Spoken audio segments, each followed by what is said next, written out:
Welcome back, you guys. So in example 14, 15, and 16, these are very similar to what we've been doing in the past couple of example problems. So if you'd like to try example 14, 15, and 16 on your own, I highly encourage that you do so. And then when you get done, you can fast forward to the end to see if you got it right.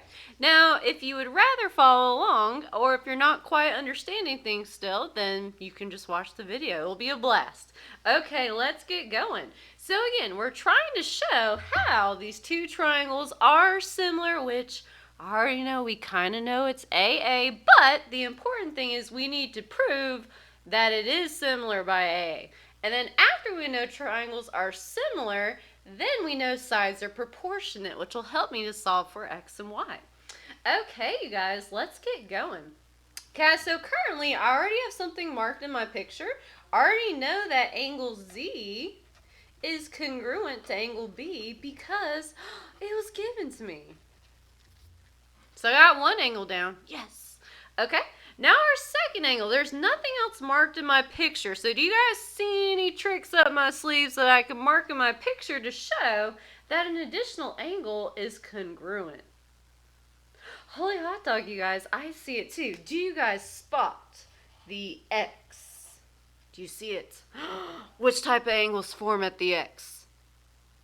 Correct, you guys. It would be vertical angles. And how do vertical angles relate to each other?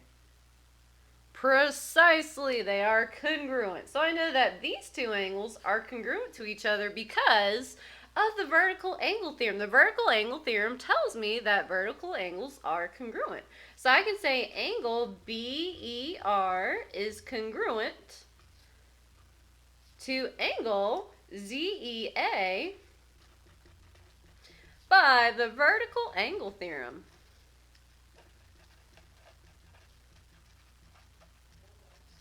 And then technically, I already know how they're congruent since I know how they're similar because since I was able to show that two of the angles were congruent, the triangles are similar by angle-angle similarity. Yay! Okay, now, to make my life easier when I start solving for X and Y, it's really good to know which sides correspond to each other. Okay, so I'm going to go ahead. I also know that since two of my angles are congruent, that by the third angle theorem, that the third angles also will be congruent. Okay, so this will kind of help me to visualize which sides correspond, so when I set up my proportions, I'll be ready to go. Okay, so I'm going to go ahead and start setting these up. So I know this will equal something with my X. So X is in the bottom triangle. I'm going to put my X on top. So I got bottom triangle on top and then top triangle on bottom, which I know is a little confusing. Probably if I would have thought this through, I would have put the bottom triangle on the bottom and the top triangle on the top, but whatever. I'm just going to be quirky today, and we're going to do the bottom on the top. Okay, but anyways, I need to know which side corresponds to the X so I can write that side below it. Okay, so the X is in between the 1 arc and the 3 arcs. Okay, so which side up here is in between the 1 arc and the 3 arc? Yes, it would be the 10. 10 is in between my 1 arc and my 3 arc. So I know that X corresponds to 10. I'm going to do the same thing for Y. So to keep it consistent, I'm going to start with my bottom triangle on top. So I'm going to put my Y on top. And then I'm going to write the side that corresponds to Y underneath it. So Y is in between the 1 arc and the 2 arcs. So which side length in this triangle relates or corresponds to side Y? What's in between the 1 and the 2 arcs? Nice job, you guys. Cool beans. It would be 8. So 8 is in between the 1 arc and the 2 arc. So it would be 8. Okay, and then the two sides that I already have values for that correspond to each other, that's what I'm going to set each of these fractions equal to. Okay, so my final side, the only side I haven't dealt with in my bottom triangle is the 12. So I know I'm going to be dealing with the 12. And now that I think about it, man, Miss Long. Okay, well, I didn't really give myself space for this, but I'm going to write the scale factor. I'm going to write, in your picture, write this over here, because that would make more sense, you know. But you know, Miss Long's not thinking today, so I apologize. So I'm gonna put my scale factor over here, and I'm gonna do it in green, so no, purple, so it's easy to see. Okay, so my scale factor, again, I would write this somewhere around here. Okay, but whatever. Okay, my scale factor, these are going to be the two side links that I already have values for. Now, the reason why I'm doing this is because I can already tell that my scale factor is probably going to reduce down. So that way I don't have to show the work more than once. So anyway, so my side that I have not dealt with on the bottom triangle is the 12. All right, and the 12 is in between the 3 arcs and the 2 arcs. Which side length is in between the 3 arcs and the 2 arcs? Correct, you guys. It would be the 5.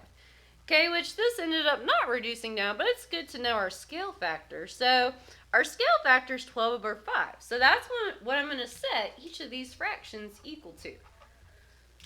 Okay, since I have those values currently, it'll make my life easier just to go ahead and set them both equal to that scale factor, and then I can solve. All right, you guys, how do we solve proportions? Absolutely, we would cross multiply. Let's start cross multiplying. Okay, so 5 times x will give me 5x, and that will equal 12 times 10, which is 120. All right, and then we just got to solve for x. So the 5 and the x are secretly multiplying to each other, which means I'm going to divide both sides by 5. Which 5 divided by 5 will cancel and turn to 1. And 120 divided by 5, let's see here, that will divide evenly because 120 ends in 0. So 5 will go into it. So let's see here. 5 into 120, that's going to give me, I'm just going to work it out since I don't know that off the top of my head. So 5 into 120 would be 24. So x is going to be 24. And let me just double check. 2 times remainder 2. Yep. So x is going to be 24. All right, and same thing with the y. Let's start cross multiplying. So y times 5 is 5y. And that will equal the other direction, which is 12 times 8, which again, actually I think I do know that, yeah, it's 96. I did know it off the top of my head. That was surprising.